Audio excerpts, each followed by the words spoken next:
வணக்கங்க. நம்ம கிச்சன் நம்ம சமையல். இன்றைக்கி என்ன ரெசிபி பார்க்க போகிறோன்னா மட்டனில் செவரொட்டி வறுவல் பார்க்க போகிறோங்க. வாங்க பார்க்கலாம்.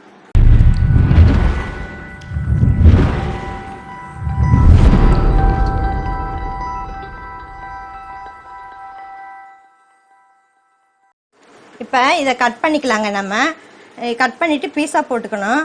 போட்டு அடுத்தது பார்த்துடலாங்க. நம்ம க்ளீன் பண்ணிவிட்டு கட் பண்ணி எடுத்து வச்சுக்கிறோங்க. ஆனால் மேலே பூரா ப்ளட்டாக இருக்கும். இதுதான் உடம்புக்கு நல்லது, ஹெல்த்து. செஞ்சு சாப்பிட்டு பாருங்கள், நல்லாயிருக்கும். இப்போ தேவையான பொருட்கள் பார்த்துடலாங்க. பெப்பர் 2 டீஸ்பூன் எடுத்துருக்கேன். 1/2 டீஸ்பூன் தூள் உப்பு எடுத்துருக்கேங்க. இப்போ ஸ்டவ்வில் கடாய் வச்சுருக்கேங்க. ஸ்டவ்வை ஆன் பண்ணிடலாம்.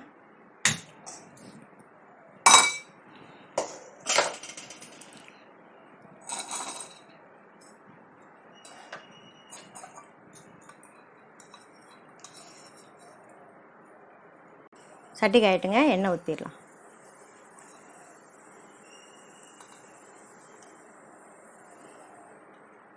இப்போ நல்லெண்ணெய் தாங்க யூஸ் பண்ணோம். இதுக்கு வேறு எந்த எண்ணெயும் யூஸ் பண்ணக்கூடாது. நல்லெண்ணெய் நல்லாயிருக்கும் உடம்புக்கு. நான் 3 டீஸ்பூன் ஊற்றுறேங்க.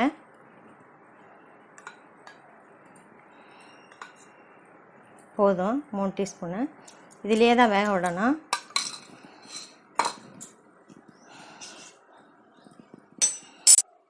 எண்ணெய் காயட்டுங்க. செவரொட்டி போட்டுருலாம்.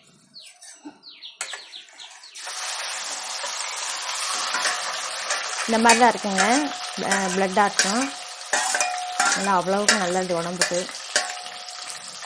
தட்டி விட்டுருங்க. அப்படியே தட்டி விட்டுருங்க. நம்ம இப்போ எதுவுமே போட தேவையில்லை, அப்புறம் போட்டுக்கலாம்.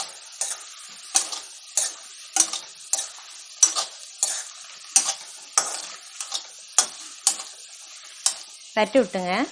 இப்போ மீடியமில் வச்சிடலாம். நம்ம ஸ்டவ்வை மூடி போட்டு மூடி வச்சிடலாங்க. கொஞ்ச நேரம் ஒரு 10 நிமிஷம் வேகட்டும். மூடி எடுத்துகிட்டு இப்படி பரட்டி விட்டுருங்க. திரும்ப நல்லா உருண்டை நல்லா வந்திருக்கு பாருங்க. வாசமே நல்லா இருக்கு. பெப்பர் போடாத முன்னாடி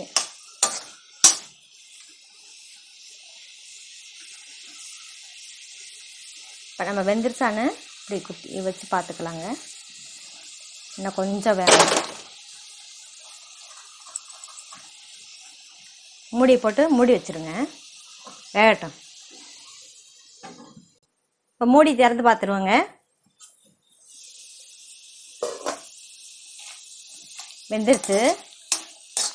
இப்போ நம்ம என்ன பண்ணுவோன்னா பெப்பரை போட்டுடலாம்.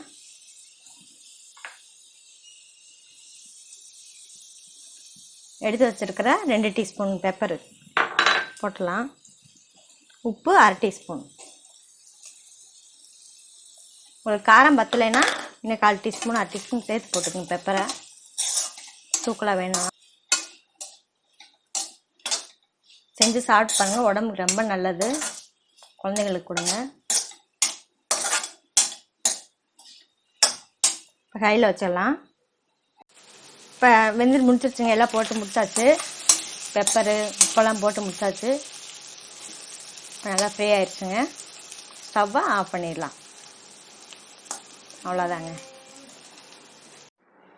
செவரொட்டி வறுவல் ரெடி ஆயிடுச்சுங்க. ஏதாவது டவுட் இருந்தால் கமெண்டில் கேளுங்க, பதில் சொல்கிறோம்.